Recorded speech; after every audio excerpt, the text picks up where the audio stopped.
네, 코화 2월 27일 금요일 코인마켓워치 인사드립니다.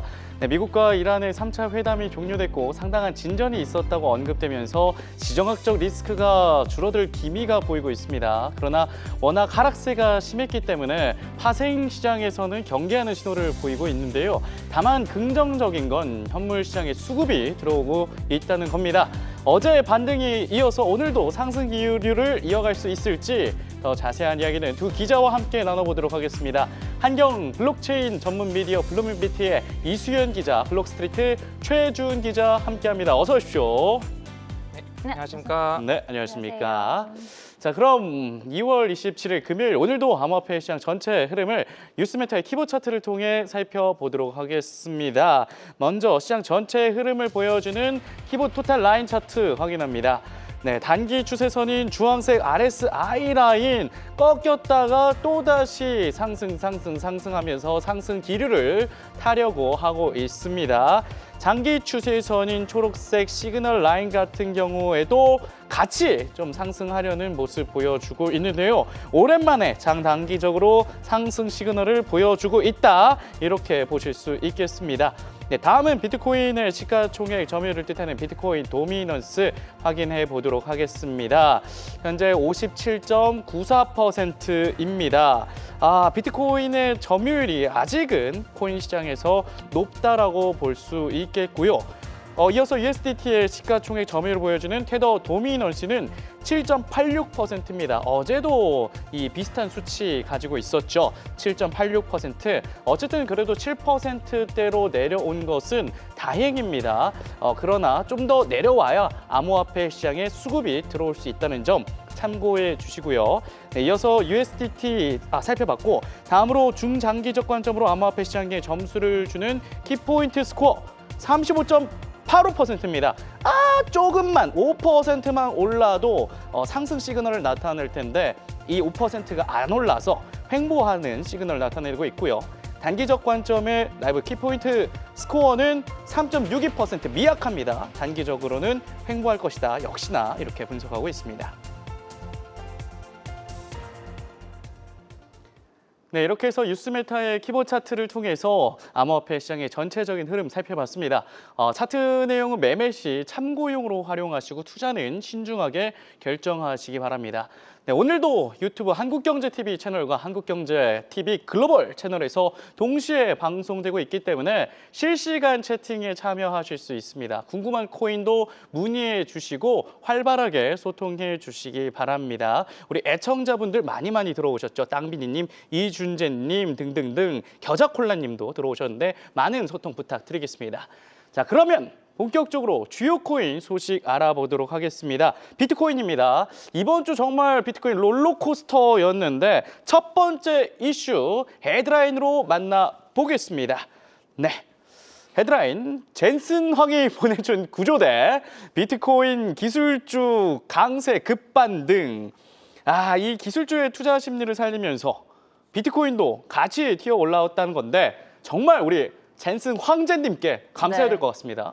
네, 그렇습니다. 네. 정말 우리 황형께 감사 인사를 좀 한번 드리고 시작을 해야 될 것 같은데. 땡큐 황형. 네, 정말 감사하고요. 네. 이번 주 반등은 아무래도 이 위험자산 심리 회복이 좀 불을 붙였다고 보면 될 것 같습니다. 네. 이 계기가 된 게 바로 엔비디아의 어닝 서프라이즈였는데요.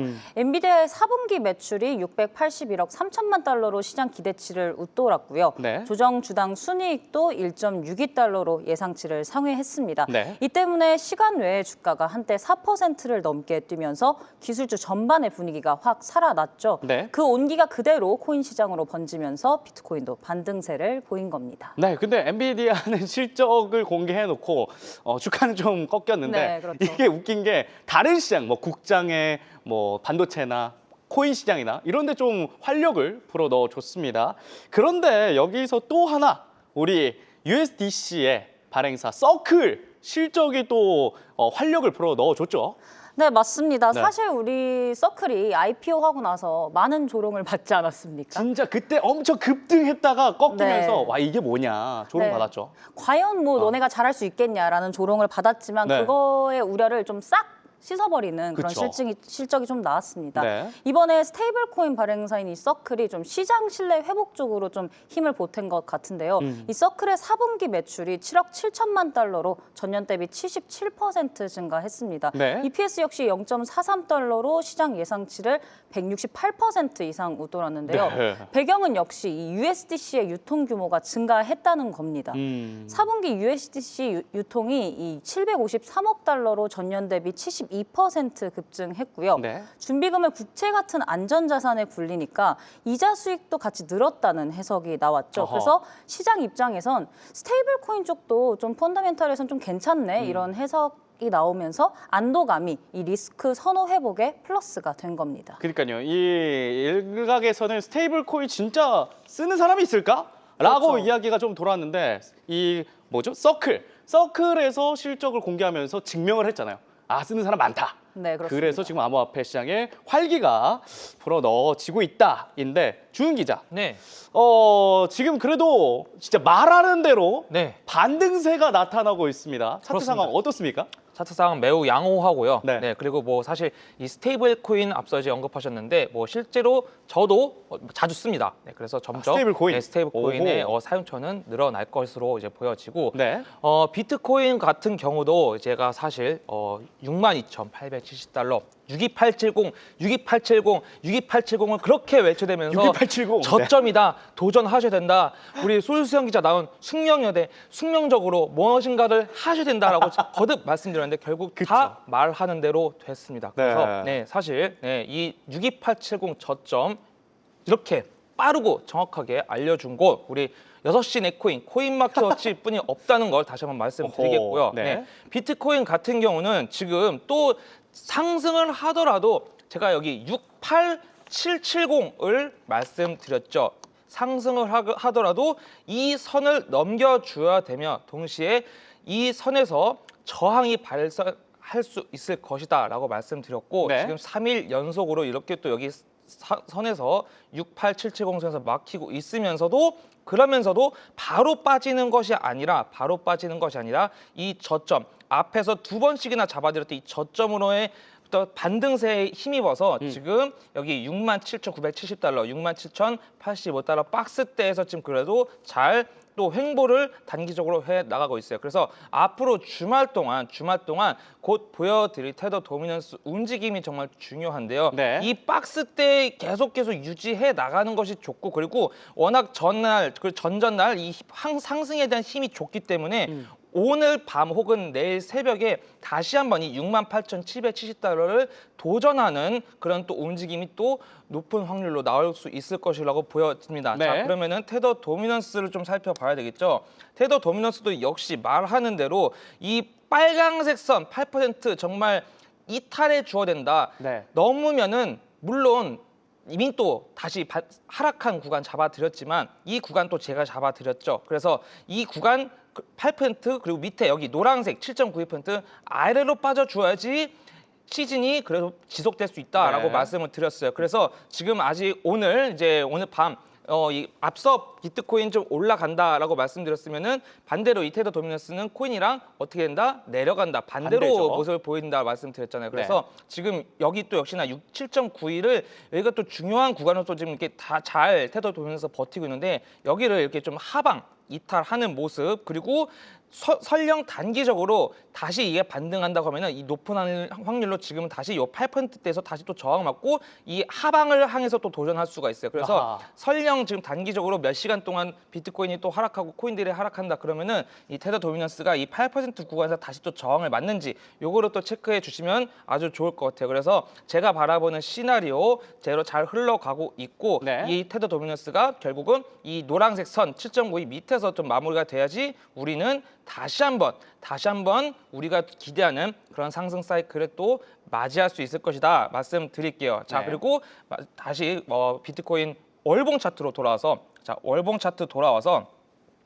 차트입니다. 월봉 차트에서도 제가 말씀드린 것이 있었죠. 제가 여기에서 엘리어트 상승 파동을 그린다 말씀드렸어요. 지금 그래서 4파 있다고? 그래서 네. 이렇게 한 파, 두 파, 그리고 3파를 저는 이렇게 봤고 4파가 그냥 단순 이런 4파가 아니라 이렇게 플랫으로 4파를 그리고 있다. 그리고 우리는 여기 어딘가에서 다시 도전을 하고 이렇게 테더 도미넌스 빠짐과 함께 다시 한번 상승 오파를 우리는 기대해야 된다라고 말씀드렸고 네. 거지 지금 이 월봉 차트를 확대해서 보면은 이 구간 제가 또 잡아드린 구간들 다 그래도 걸쳐가면서 결국은 요번 달 지금 밑골이 길게 다시 말아 올리면서 마무리가 되어 가고 있어요. 그래서 이 흐름 아주 좋다. 그래서 결국은 지금 현재 시장 흐름 봐서는 이 62870이 결국은 저점으로 작용하고 있다라고 말씀드릴 것이고 네. 설령 또 반대로 이 코인이 월봉으로도 68,770달러 다시 못 뚫고 그리고 지금 67,000달러도 이탈해버리고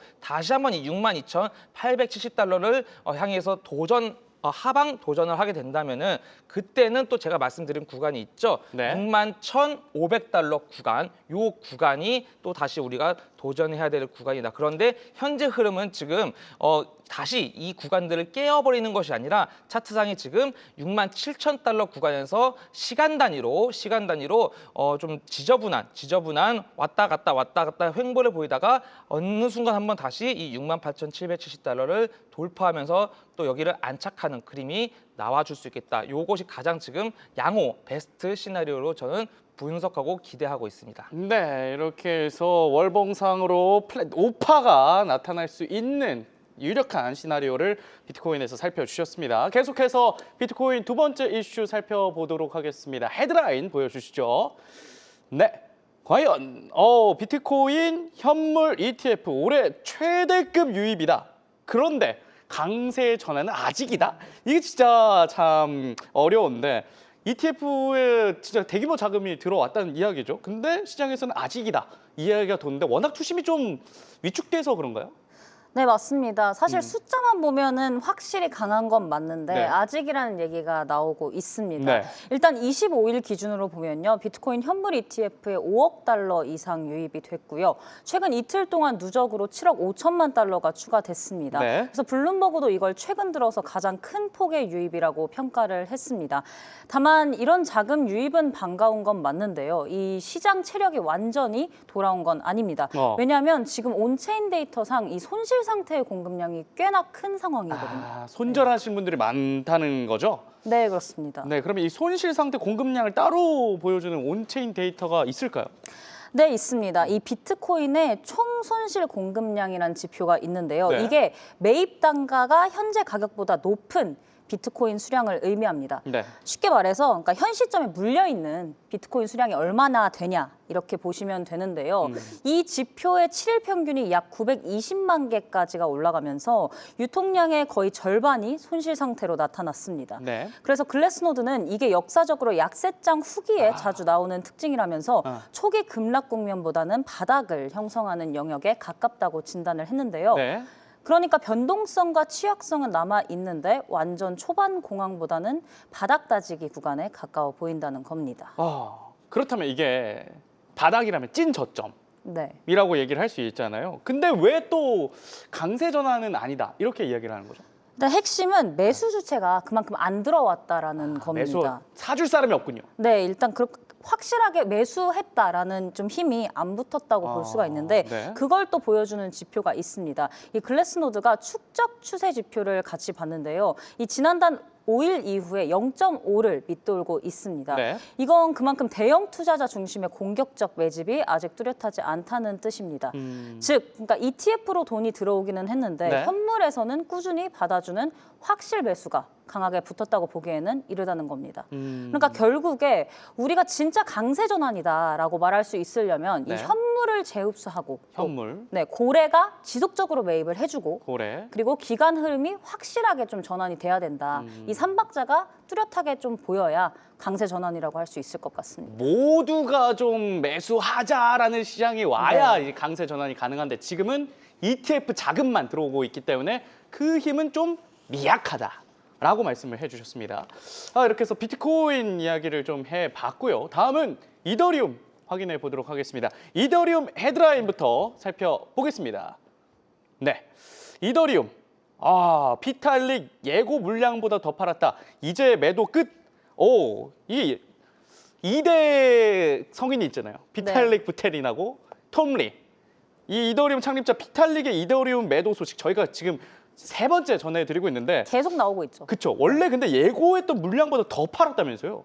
네, 그렇습니다. 네. 일단 온체인 렌즈에 따르면 비탈릭 부테린이요. 이달 2일부터 최근까지 총 19,326개의 이더리움을 평균 2,037달러에 매도를 했습니다. 금액으로는 약 3,936만 달러 규모를 매도했는데요. 네. 그러니까 원래 예고했던 물량이 16,384개였는데 더 팔았다는 거죠. 다만 이 매도는 이더리움을 못 믿어서 현금화하자라고 해서 떠나려는 게 아니라요. 네. 이 생태계 지원 목적으로 해석이 됩니다. 즉 이더리움 재단의 이 완만한 긴축 전략과 맞물린 행보고요.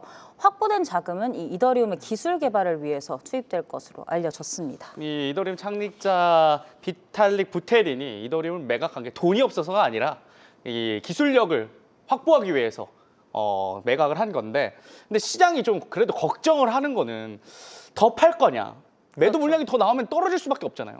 더 팔 거냐. 근데 계획보다 더 판 거니까 매도는 이제 끝났다. 또 이렇게도 본다면서요? 네, 일단 시장에서는 비탈릭의 매도가 완료된 것으로 보인다는 해석이 좀 나오긴 했습니다. 다행이네요. 네, 로본체인은 100% 확정하기는 어렵지만 일단 데이터상으로는 계획된 매도 물량이 정리 수순이 된 것 같다라고 가깝다고 좀 봤고요. 네. 그래도 단기적으로는 일단 매도 재료가 한번 소화될 여지가 생긴 걸로 볼 수 있겠습니다. 네, 이렇게 해서 비탈릭 부테린의 매도 소식, 이더리움 매도 소식까지 저희가 살펴봤고요. 주은 기자. 네네. 네, 이더리움 같은 경우에는 그래도 2,000달러 선, 네, 이걸 잘 지지를 받고 있습니다. 네네. 오르고 나서. 네. 지금 현재 차트 상황 어떻습니까? 뭐 역시 앞에 비트코인과 마찬가지로 네. 다 말하는 대로 진행됐고 말하는 대로? 양호합니다. 네. 양호하다는 것은 또 지금 이제 양호하니까 들어가야 되냐 그 말을 드리는 것이 아니라 매수는 공포에서 해야 된다고, 그리고 제가 잡아드린 저점에서 하셨어야 된다고 말씀 다시 한번 드리겠고요. 그렇죠. 지금은 다시 올라온 만큼 그만큼 손익비는 떨어지는 상태예요. 그래서 앞으로 주말 동안 상당히 또 지저분한 움직임이 또 연출될 것으로 보여져요. 네, 차트적으로도 설명드릴 건데 네. 이 코인 가격 설명하기에 앞서 항상 매수는 공포에서 하셔야 된다. 이거는 자본주의의 철칙입니다. 그래서 네. 뭐 사실 아직까지도 이 코인 시장 뭐 정말 의미가 있는 것이냐, 펀드멘털이 무엇이냐, 사기 아니냐 여러 가지 말들이 많은데 그런 것이 중요한 것이 아니라 이 메커니즘, 자본주의 시장의 형성의 메커니즘이 정말 중요하고 이것을 네. 이해하셔야 되는 겁니다. 그래서 시장이라는 것은 한번 생기는 것이 어렵지 일단 생기고 나면 네. 이 급변하는 글로벌 시장에서 이 한번 생긴 시장은 커지면 커졌지 절대 없어지지 않습니다. 없어지는 것보다 커지는 확률이 더 높다. 그래서 네. 요거 메커니즘을 이해하셔라라고 다시 한번 말씀드리겠고요. 암호화폐 지금 떨어져도 시즌 끝은 아니다. 그렇죠. 아하. 이 시장 자체가 이미 돈이 오고 가는 시장인데 네. 이 시장이 어느 날 하루아침에 모두 다 제로로 수렴된다. 그런 확률은 물론 확률이기 때문에 있을 수 있겠지만 네. 너무 매우 낮다는 거. 그래서 지금 같은 이 시장은 항상 모두가 또 벌벌벌 떨 때 그때 나가는 것이 아니라 우리 준호 MC처럼 나가는 것이 아니라 도전을 하셔야 된다. 도전해야 된다. 말씀드리고요. 네. 이더리움 일봉 차트입니다. 일봉 차트에서 여기 일봉 차트에서도 똑같이 마찬가지로 여기 1,834달러 일봉 기준으로는 여기, 그리고 곧 보여드릴 주봉 기준으로는 여기도 사실 제가 잡아드렸죠. 그래서 이 1,834 라인 여기 잘 지키면서 이렇게 쭉 반등을 했고, 그리고 제가 잡아드린 가격 두 군데가 있었어요. 뭐냐면은 1,980달러와 1,992달러 여기 제가 두 개 잡아드렸잖아요. 그래서 여기를 뛰어넘고 안착해 주는 것이 추가 상승의 지름길이다라고 말씀드렸고, 어제 하루 동안 여기 정말 여러 번 쳐가면서 오늘 봉까지 그래도 여기 3일 연속 이 위에서 잘 지켜주고 위에 여기 2038 박스까지도 지금 안착을 시도하고 완성해 가고 있는 그런 상황이에요. 그래서 네. 앞으로는 이 봉이 그래도 흐름이 좋아가지고 오늘 밤 혹은 새벽에 다시 한번 좀 더 위로 이 직전에 여기까지 갈지는 모르겠으나 다시 한번 또 치는 움직임 높은 확률로 또 나올 수 있을 것으로 보여요. 그래서 왜 제가 지금 이더리움 그래도 지저분한 움직임을 보이겠으나 저는 단기적으로 한 번 더 좀 더 시간봉상으로 상승을 바라보냐, 이더리움과 비트코인 비교하는 이 ETH, BTC 차트 제가 항상 강조드렸죠. 이 차트가 가격을 직접적으로 나타내는 차트가 아니라 비율, 이더 가격과 비트 가격을 비율에 나타내는 차트인데 네. 이 차트가 그래도 이 구간대를 지켜주면 여기를 지점으로 해서 저는 다시 한번 이더리움 상승을 본다고 했고, 여기 최근에 노란색 선 잡아드렸고 여기 제대로 잘 지켜주면서 반등하고 다시 이 하얀색 선까지 돌아왔어요. 그래서 여기 이제부터 이 이더리움 비트코인 가격 비교한 차트가 여기 0.03 이 흰 색깔 라인을 여기로 잘 횡보하면서 지켜주는 모습이 나와줘야지 좀 더 빠른 속도로 이더리움 다시 한번 상승할 수 있겠고요. 네. 자, 이더리움 주봉 차트를 제가 그냥 일봉으로 주봉이요? 세분화 시켰어요. 보면은 여기도 마찬가지로 제가 여기 2145달러, 2130달러 잡아 드렸잖아요. 그래서 사실 어제의 그 상승이 정확히 또 이 박스 여기에서 또 저항을 맞고 막힌 것을 확인할 수가 있어요. 그래서 네. 항상 투자할 때는 지지와 저항이 얼마나 중요하고, 사실 이것이 투자의 정답 전부라고 다시 한번 말씀드릴게요. 투자에 있어서는 지지, 저항, 그리고 변고, 이 세 가지가 가장 중요하고, 이 세 가지에서 우리는 항상 집중해서 이 세 가지가 나타날 때 집중해서 항상 어떤 포지션이든 롱이든 잡아야 된다는 거. 지금 그거에서 그러면 손익비 차원에서 좀 안 좋다고 볼 수 그렇죠. 있겠네요. 왜냐면은 미리 이 저점으로부터 충분히 상승했기 때문에 언제든지 다시 이것을 또 되돌림이 나올 수가 있어요. 아하. 그래서 제가 시간봉 단위로도 좀 차트를 준비했는데, 시간봉. 네, 시간봉, 이게 1시간봉 차트거든요. 한시간봉. 그래서 네, 1시간봉 차트인데 네. 지금 여기 상단에 여기 요 선 제가 두 개로 좀 잡았어요. 네. 이 선 두 개를 그냥 껑충 뛰어 넘어주는 게 베스트긴 한데 지금 계속 요 선에서 또 막히고 있는 거 보이죠? 그러겠네요. 그래서 그러네요. 지금 저는 요 그림이 지금 이게 1시간봉 차트거든요. 여기서 이렇게 계속 차트가 놀다가 한 번 이렇게 빠지는 거예요. 한 번 이렇게 빠졌다가 여기 어딘가에서, 여기가 2,000달러 그 언저리거든요. 네. 2,000달러 언저리에서 다시 한번, 혹은 앞서 제가 말씀드린 1,992달러 그 선 바로 그 직전 부근에서 다시 한번 여기서 다시 이렇게 반등해 나가는 모습, 저는 요거를 그리고 있어요. 그런데 아. 이 반등을 하게 되면 네. 어디가 또 막힐 것이냐, 제가 다시 주봉 차트 보여드릴 건데, 이때는 여기 상단, 여기가 바로 제가 이미 일전에 말씀드렸던 2,145달러와 네. 2,130달러 박스 구간이에요. 그래서 이 박스를 앞으로 한 몇 번 더 치면서 막혔다가를 좀 반복을 할 것 같아요. 그러면서 지저분하게 위아래 하지만, 그런데 EXID 예요? 시간봉 단위로 다시 한번 1,992달러 혹은 2,000달러 그 언저리에서 네. 다시 한번 반등하는 이런 움직임을 저는 기대하고 있어요. 언제? 오늘 밤과 내일 새벽, 요 비교적 단기간적인 그 기간 안에서. 그래서 가장 중요한 것은 빠지더라도 이 제가 앞서 말씀드린 1,992달러 혹은 1,980달러 네. 선 다시 또 지켜주는 것이 중요하고, 지금 비트코인, 이더리움 일봉상으로 그래도 지금 여기 박스대 2,038달러, 여기 박스대 잘 지켜주고 있고, 여기 안에서 이게 캔들이 놀고 있는데, 이 안에서 그래도 계속 이 철조망, 한마디로 지저분한 횡명보를 이어가더라도 이 안에서 이어가는 것이 가장 좋겠다 말씀드리겠습니다. 네, 이더리움 같은 경우에는 지금 반등을 꽤 했기 때문에 위아래 이렇게 좀 움직일 수도 있다. 네. 그래서 손익비 차원에서 지금 진입은 조금 위험할 수도 있다. 그렇습니다. 이렇게 좀 분석을 해주셨습니다. 이렇게 해서 이더리움 저희가 살펴봤고요. 주요 코인, 마지막 코인이죠. XRP 헤드라인부터 살펴보겠습니다. 네, XRP 투심 5주 만에 최고. 고래도 매집 전환 신호. 수영 기자, 진짜로 이 XRP가 비트코인, 이더리움보다 좋다고요? 투심이? 네. 네. 저는 정말 이 월요일 방송을 제가 봤거든요. 월요일 방송이요? 네, 그렇습니다. 그때 이제 준호 앵커가 네. 나가셨다는 소식을 듣고 네, 이날만을 기다렸습니다. 공실했죠, 네. 네, 준호 앵커가 드디어 이제 못 XRP를 버티고, 네. 마음에서 놓아주셨다는 소식을 듣고 네. 일주일 내내 제가 방송을 보면서 입이 근질거렸거든요. 이걸 어떻게 놀려 먹을까.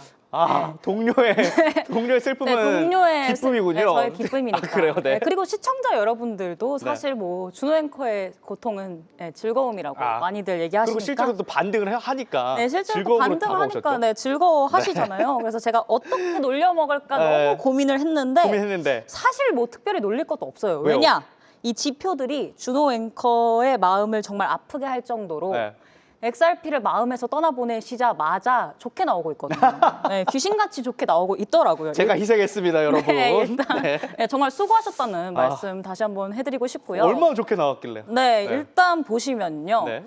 산티먼트 데이터가 그걸 꽤 선명하게 보여주고 있습니다. 그래요? 이 XRP의 긍정 부정 비율이란 게 있습니다. 네. 이게 2.35까지 올라가면서 5주 만에 최고치를 기록했습니다. 그래요? 네, 이게 보통 1.5가 넘어가면은 네. 시장이 낙관으로 기울였다고 보는데요. 2.3이면 상당히 뚜렷한 낙관 쪽으로 기울였다고 보는 게 맞겠죠. 반면 비트코인과 이더리움은 대부분 1.0 근처에 머물면서 긍정보다는 좀 투심이 중립 영역에 머물러 있다고 보면 되겠습니다. 네. 그러니까 주요 코인들 중에서는 XRP만 유독 낙관 쪽으로 기울어 있다는 뜻입니다. 그런데 이게 사실 분위기만 좋다고 해서 중요한 게 아니잖아요. 네, 가격까지 그렇죠. 지금 개선되고 있다면서요?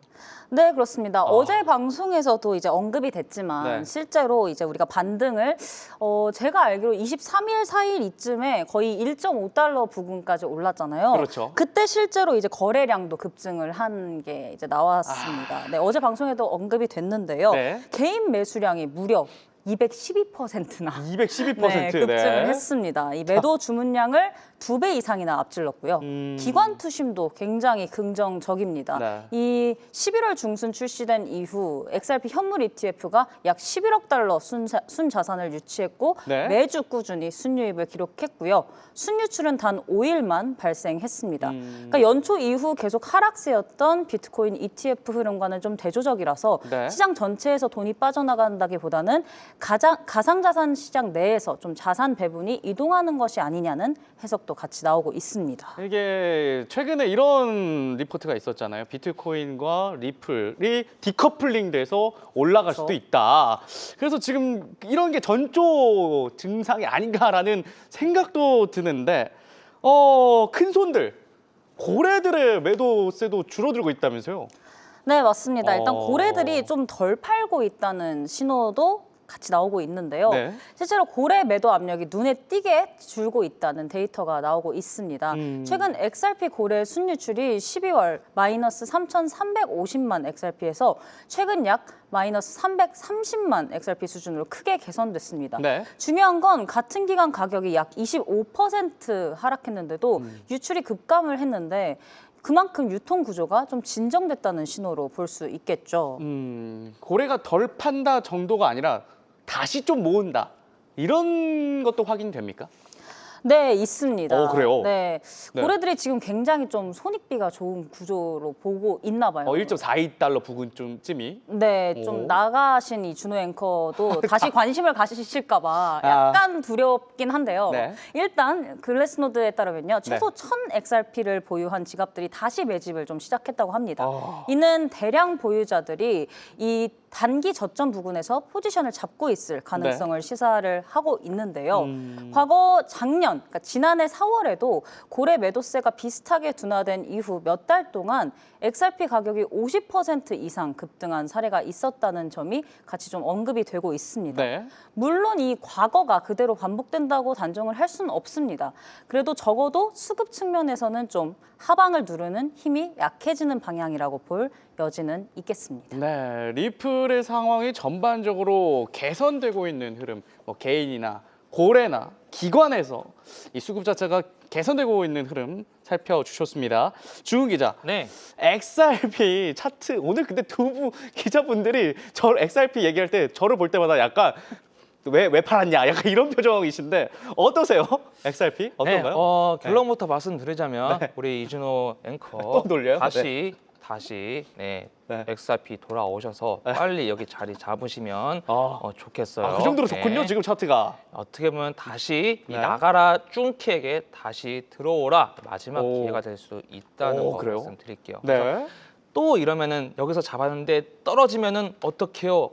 자, 그게 아니라 자, 지금 구간에서 차트 보여드릴 건데 1차로 담으시고 설령 여기서 저항 맞아가지고 떨어지면 제가 어디 또 그냥 느긋하게 보면 된다고 한 구간이 있잖아요. 바로 네. 1.2달러. 네, 그래서 그 구간 온다면 거기서 또 집중해서 담으시면 될 거고 XRP 일봉 차트 자 보여드릴게요. 왜 일본 차트. 그러냐면 최근에 여기 2026년 여기 그 1월달 부근을 기점으로 제가 바라보는 그 사이클이 있는데 이렇게 혹은 이렇게 저는 1파를 하락 1파를 보고 이렇게 2파 그리고 3, 4, 5가 짧죠.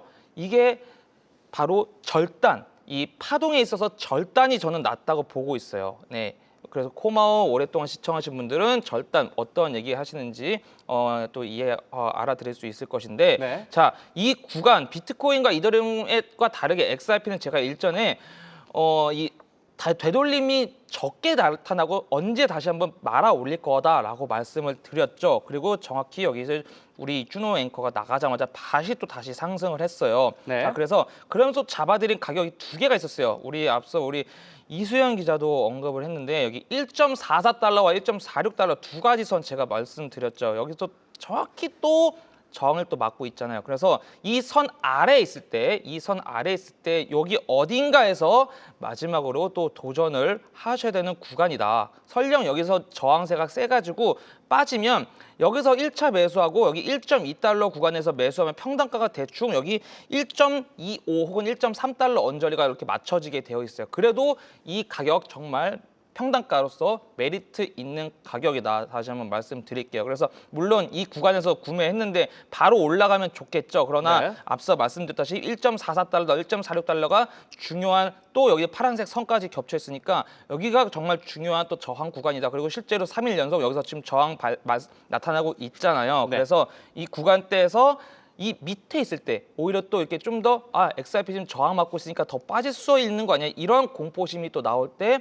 이런 구간에서 또 1차적으로 도전을 하셔라. 그럼 손익비가 좋다. 설령 빠지게 되면 여기 1.2달러 구간에서 2차로 매수하시면 평단가는 1.25달러 정도로 맞춰지게 될 것이다. 자, 이렇게 보시면은 제가 뭐라 그랬죠? 지금 이 XRP뿐만 아니라 비트, 이더, XRP 또 웬만한 알트코인들 현물 중장기 투자하시는 분들 지금 구간이 현물로 줍줍해 나가실 때라고 말씀드렸잖아요. 그래서 XRP도 이러한 전략으로 중장기 투자하시는 분들은 도망가는 것이 아니라 오히려 집중해서 또 도전해 보시면 매우 좋겠습니다. 네, 이렇게 해서 주요 코인 살펴봤고요. 바로 코인 레이더 시간 가져보도록 하겠습니다. 오늘 소개해드릴 코인은 AW입니다. 수현 기자, 이 AWE 어떤 코인이라 할 수 있을까요?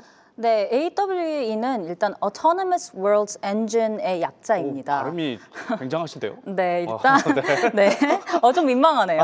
네, AI 에이전트가 단순한 이 도구를 넘어서 스스로 상호작용하고 네. 학습하는 이 자율 세계를 구축하겠다는 이 어마어마한 이런 포부를 담고 있는 프로젝트인데요. 네. 쉽게 말해서 지금까지 AI는 우리가 이제 질문을 하면 좀 답해주는 이런 챗봇 같은 이런 그쵸. 개별 도구에 좀 머물러 있었는데 네. 이 AWE는 AI끼리 서로 대화하고 또 협력을 하고 스스로 배우면서 좀 움직이는 환경을 만들겠다는 겁니다. 이 안에서 AWE 코인은 이용료를 내거나 또 AI를 운영하거나 시스템 의사결정에 참여할 때 쓰이는 일종의 활동 포인트 같은 역할을 합니다. 네. 즉 AI들이 함께 움직이는 세계를 굴리는 데 필요한 핵심 토큰이라고 보시면 되겠습니다. 네, AI 커뮤니티를 만드는 유인책을 하는 역할을 한다. 이렇게도 좀 정리를 할 수 있겠습니다.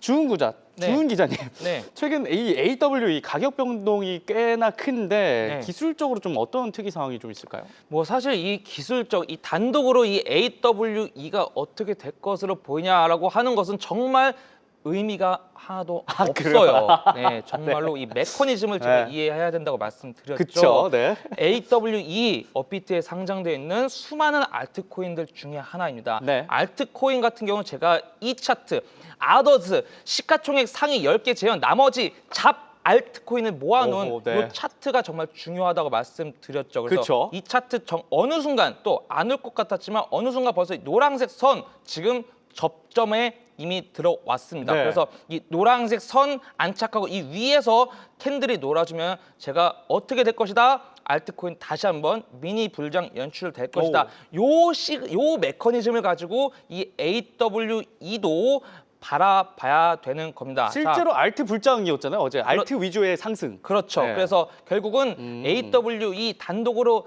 움직이지 않습니다. 네. 이 코인 시장이라는 것이 결국은 이 흐름에 따라서 같이 움직일 것이고 보여드리는 이 아더즈 차트 지금 이 노란색 선 잘 이미 접점에 다다랐고 여기 위에서 놀면은 알트코인 미니 불장 다시 연출될 것이다. 자 그러면은 AWE 업비트 차트라서 지금 79.2원인데 네. 이거 지금 주봉 차트예요. 주봉 차트에서 이 캔들 하나가 일주일을 의미하는 것이기 때문에 이 지금 사실 또 손익비는 매우 좋아요. 왜냐면은 거진 주봉 차트 이렇게 또 거국적으로 보면은 물론 저점 대비 많이 올라오긴 했으나 그래도 이 구간 이 저점 안에 그래도 속해 있기 때문에 네. 79.2원 지금 잘 지켜주면서 얘가 89.9원 즉 90원을 한번 도전할 수가 있어요. 언제 뭐 내일이 될 수도 있고 아니면 네. 뭐 다음 주가 이 봉이 하나 바뀌면서 89원 혹은 90원을 도전할 수 있는데 그 구간 이 90원을 안착하면은 이 파란색 선 위에 올라가게 되거든요. 그래서 네. 이 파란색 선과 90원 위에 안착을 하게 되면은 다시 한번 또 미니 불장과 함께 또 이 AWE도 상승을 할 수 있겠다. 그러나 이러한 코인들은 알트코인이기 때문에 수익이 나면은 그때 정리해 주셔야 돼요. 또 이제 여기 옛날에 뭐 170원 갔다고 해가지고 이때까지 무조건 들고 가면 위험하군요. 또 큰일 나요. 네. 또 물리게 되는 겁니다. 네, 이렇게 해서 AWE까지 지금까지 이수연 기자 그리고 최주은 기자와 함께했습니다. 도움 말씀 고맙습니다. 저희는 잠시 뒤에 블록체인 기업 CEO와 함께 한 주간 상장 코인들을 꼼꼼히 파헤쳐보는 코인 백서 코너로 돌아오겠습니다. 잠시만요.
네, 한 주간 상장된 코인들을 샅샅이 살펴보는 시간 금요일 코인백서 시작해 보도록 하겠습니다. 오늘도 블록체인 업계에 생생한 인사이트를 전해줄 전문가와 함께합니다. 블록체인 인프라 기업 젝토 대표이자 한국 디지털 자산평가 인증 전문위원이신 이유진 블록체인 전문가와 함께하겠습니다. 어서 오십시오. 네, 안녕하세요. 네. 네, 이번 한 주에도 참 국내 5대 거래소에 굉장히 다양한 프로젝트들이 상장을 했습니다. 네. 오늘도 그중에 하나를 꼽아서 한번 살펴보도록 하겠습니다. 네, 정말 이 솔라나 모바일 관련된 시커부터 실물 자산 테마인 센트리퓨즈, 선물 거래소, 라이터까지 정말 다양한 섹터들의 코인들이 좀 쏟아졌는데 대표님 이 중에서 오늘 코인백서가 주목한 코인 화면으로 한번 만나보고 오겠습니다. 화면 보여주시죠. 네. 아즈텍입니다. 아즈텍. 오, 아즈텍 문명 이런 게 좀 생각이 나는데 오늘 코인 백서의 주인공 아즈텍 어떤 코인이죠? 네, 이번 한 주에 일단 굉장히 많은 코인이 상장을 했는데요. 네. 자료화면 보시는 것처럼 뭐 아즈텍, 시커, 에스프레소, 고플러스, 에스프레소요. 네. 그리고 라이터, 누미네, 센트리퓨즈, 이더가스 어허. 이렇게 정말 많은 코인들 프로젝트들이 상장을 했습니다. 정말 많이 상장했네요. 네, 이렇게 시장의 변동성이 계속하고 가고 있는 가운데 굉장히 조용하지만 무섭게 성장하는 섹터가 있습니다.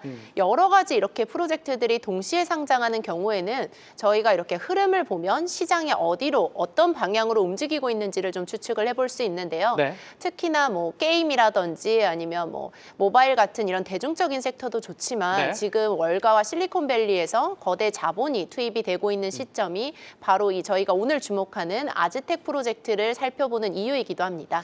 아까 그 화면에 아즈텍 코인 옆에 이 프라이버시 레이어 2 솔루션 이렇게 적혀 있는데 아즈텍을 선택한 이유 무엇이죠? 네, 아즈텍 같은 경우에는 요번에 이제 크립토 전문 이런 증권 자산 시장에서 많은 네. 통계 자료들을 좀 발표를 했는데요. 26년도에 전망되는 키워드들이 함께 공표가 됐습니다. 네. 근데 여기서 좀 주목해 볼 필요가 있는데요. 핵심 투자 키워드가 지금 보시는 것처럼 나오는데 전망 자료를 보면 굉장히 흥미로운 공통점 하나가 있습니다. 네. 보시는 것처럼 뭐 AI라든지 스테이블 코인이라든지 이런 프로젝트들이 있는데 네. 여기서 반복적으로 등장하는 단어가 바로 프라이버시입니다. 프라이버시. 네, 그래서 실리콘밸리 최대 벤처 캐피탈 기업이죠. A16G랑 그다음 뭐 코인베이스, 바이낸스 이런 대형 거래소를 비롯해서 올해 1순위 테마로 지목한 것이 바로 이 프라이버시입니다. 네, 이게 이 비트코인 암호화폐 시장 이 기술들이 너무 공개가 되다 보니까 네. 프라이버시 코인들이 좀 주목을 받고 있는데 저희가 작년에 좀 지켓이나 모네로 같은 코인도 프라이버시 코인에 좀 해당이 그렇죠. 되잖아요. 근데 각국 정부의 규제가 좀 심한 요즘이라 할 수 있는데 투자로는 위험한 선택이지 않을까요? 과거에 이제 다크 코인들이 이렇게 모든 것을 익명화해서 네. 블랙박스를 했다고 하면 요즘 나오는 프라이버시 코인들은 굉장히 성향이 다른데요. 네. 일단 요즘 시장이 요구하는 프라이버시는 전혀 다른 개념입니다. 뭐 스테이블 코인 결제, RWA 그리고 기업과 기업 간의 이런 정산 결제 영역에서 네. 어떤 걸 공개하고 또 어떤 걸 감춰야 되는지를 설계할 수 있는 인프라에 가까운데요. 네. 지금 시장에서 말하는 이 프라이버시는 다르게 표현하면 기관용 온체인 다크풀이라고 보시면 될 것 같습니다. 이게 다크풀이란 말을 좀 풀어서 이야기하자면 주식시장에서 기관들이 대량 매매할 때 쓰는 장외, 익명 시장을 말씀하시는 건데 블록체인에 이 왜 다크풀이 필요할까요? 주식으로 그럼 비율을 다시 돌아가서 한번 보면요. 네. 저희가 만약에 워렌 버핏이 1조 원을 삼성전자에 이제 투자를 한다고 호가창에 아, 투자를 딱 한다. 공개적으로 뜹니다. 네. 그럼 어떻게 하시겠어요? 바로 사람들이 다 매수로 들어가겠죠. 마찬가지입니다. 버핏이 투자를 했는데. 네, 마찬가지입니다. 네, 이렇게 음. 안타깝게도 참 이런 원리들이 동일하게 지금 코인 시장에서도 같이 나오고 있는 현상인데요. 아, 주식 같은 경우에는 보이지 않지만 코인 같은 경우에는 지금 소위 말하는 뭐 이더리움의 이런 디파이 시장이라든지를 보면 이런 모든 호가창이 공개되는 개념과 동일합니다. 그렇죠. 네, 속이 다 훤히 들여다보는 일이 유리 여왕처럼 되어 있기 탈리 때문에 부테린이 매도한 것도 이게 다 드러난 거잖아요. 맞습니다. 네. 그래서 저희도 항상 얘기를 하잖아요. 네. 이런 고래, 즉 대형 투자자들이 언제 어디에 이렇게 투자를 하는지가 다 명명백백하게 나오기 때문에 네. 이런 부분들이 앞으로에 있어서의 많은 기관들이 큰 거래를 하기에 좀 어려운 상황이다. 그래서 이런 상황들에 있어서는 뭐 해커나 봇들이 투자를 선행 매매를 하는 현상이 나오기 때문에 네. 이런 것을 방지하고자 나오는 방지하고자 나오는 프라이버시라고 보시면 되겠습니다. 원래 이 블록체인이라는 게 투명성이 좀 장점이라고 이야기를 할 수 있는데 거대 자본이 들어오기에는 뭐 패닉셀이나 아니면 네. 너무 투기성이 과열되거나 이렇게 만들 수 있기 때문에 독이 될 수도 있군요. 투명성 자체가. 그래서 이제는 좀 기밀성을 정교하게 설계해야 된다. 이런 점이죠. 네, 맞습니다. 그래서 특히나 요즘처럼 이제 제도권상에 도입되려고 할 때에는 기관들에서 큰 자금을 운용을 해야 되기 때문에 네. 프라이버시가 더욱더 필요한 현실이고요. 오늘 그래서 볼 프로젝트가 굉장히 흥미로운데요. 네. 아즈텍 프로젝트 같은 경우에는 합법적인 기관들이 해커들한테 이런 손해를 보지 않게 하고 뭐 네. 수십, 수백 조의 거대 자본을 굴리기 위해서 투명한 어항이 아니라 단단하게 보안금고의 역할을 하는 야. 그런 역할들의 인프라 중에 하나가 오늘 보시는 이런 아즈텍입니다. 네. 그래서 아즈텍은 이더리움 위에서 이런 뭐 작동하는 레이어 2 솔루션이라고 볼 수 있는데요. 네. 단순한 레이어 2 솔루션이라고 보기보다는 앞서 계속해서 말씀드린 것처럼 네. 뭐 해커라든지 경쟁사들로부터 이런 자금 운용에 대한 부분들을 완벽하게 프라이버시하게 보호해주는 그런 장외 익명 시장의 역할을 하고 있습니다. 네. 그렇다면 기존에 이 수많은 레이어 2의 프로젝트들이 있었잖아요. 근데 기술적으로 어떤 점이 다르길래 이 자본이 좀 몰리는 건가요? 네, 아즈텍에서 특히나 이제 강조하는 기술이 바로 PX이라는 기술인데요. PX요? 네, 용어는 굉장히 어려워 보이지만 네. 저희가 1세대 프라이버시 코인들이 아까 말씀드린 것처럼 모든 것을 숨겨놓는 이런 블랙박스 역할을 한다고 하면 네. 지금에 있어서의 그 아즈텍은 PXE 같은 경우에는 부분적으로 저희가 프로그래밍 하듯이 선택적으로 프라이버시를 선택할 수 있게끔 하는 그런 온디바이스 블록체인입니다. 네. 지금 표를 봐도 구조가 꽤 지금 다른 것 같은데 기존 L2랑 아즈텍이랑 거래 정보가 공개된다와 선택적 공개 이게 좀 차이인 것 같습니다. 네, 맞습니다. 그래서 지금 보시는 것처럼 뭐 공개다, 선택 가능이다 이런 큰 구분들을 좀 볼 수 있는데요. 네. 기존의 블록체인과 뭐 대부분의 레이어 2는 모든 정보들이 다 공개가 됩니다. 네. 하지만 거래 내역, 잔고, 뭐 컨트랙트 이런 것들이 원칙적으로 다 보이고 나면 다 추적이 되기 때문에 이런 지점에 있어서는 뭐 투명성이라든지 아니면 검증 가능성에 있어서는 강하지만 이걸 다르게 표현하면 기밀성이라는 게 보장을 받지 않잖아요. 그쵸. 그러다 보니까 아즈텍은 후에 선택을 하는 게 아니라 처음부터 설계할 때부터 공개할 것과 비공개할 것들을 아예 선택적으로 감출 것을 완벽히 나누고 시작을 합니다. 그래서 저희가 이걸 기본값이라고 표현을 하는데요. 기본값이요? 네, 맞습니다. 그래서 여기서부터 시작부터 구조적으로 차이가 있다고 보시면 될 것 같습니다. 그러니까 이 프라이버시, 익명성을 나중에 붙이는 개념이 아니라 네트워크의 기본값이 돼야 된다. 네, 네. 이런 말씀. 네, 맞습니다.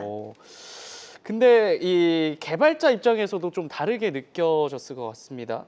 이렇게 기밀성을 갖춘 보안 컨트랙트는 왠지 이 개발자 입장에서는 만들기 엄청 까다로울 것 같은데 아무리 인프라가 좋아도 개발자들이 안 쓰면 또 생태계가 성장하지 않는 거 아닌가요? 네, 아무리 좋은 기술도 참 저희 같이 이렇게 재단들도 마찬가지지만 개발의 영역에 있어서 너무 진입 장벽이 높다 하면 그것은 결국에는 범용적으로 상용화되기가 굉장히 어려운데요. 그렇죠. 개발자들에 있어서의 이런 기술은 편의성이 잘 되어 있어야 상용화되고 범용화될 수 있는 특징이 있습니다. 네. 그래서 요즘 이렇게 네. 새롭게 나오는 기술들은 개발 편의성이 굉장히 중요한데요. 아즈텍 마찬가지로 강조하는 부분이 바로 이 개발 도구입니다. 네. 대표적인 게 지금 준비드린 것처럼 누아르 같은 이런 영지식 특화 언어 이런 도구인데요. 네. 영지식 기반 앱들은 그동안에는 저희가 GK 영지식 굉장히 많이 말씀을 드렸잖아요. 그쵸. 네.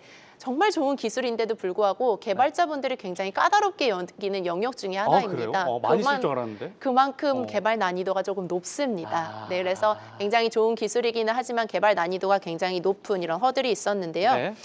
지금 아즈텍 같은 경우에는 강조한 것이 개발의 편의성입니다. 그러다 보니까 예전에 저희가 과거에 스마트폰 앱을 만들기가 굉장히 어려울 때가 있었는데 네. 아까 앞서서도 애플이 조금 얘기가 나왔는데 애플이 처음에 이렇게 확장을 하게 된 계기가 있습니다. 그 뭐죠? 계기가 네. 개발자들로 하여금 애플 안에서 앱을 쉽게 만들 수 있게끔 하는 그 도구를 제공을 했는데요. 네. 그러다 보니까 개발자들이 편의성이 있게 앱을 많이 만들어서 상용화가 된 케이스가 있습니다. 근데 지금 아즈텍 같은 경우도 동일하게 애플이 처음에 범용화했던 것처럼 개발자들이 이 개발 언어의 누아르를 통해서 쉽게 할 수 있게끔 그 기능을 제공을 하고 있습니다. 네.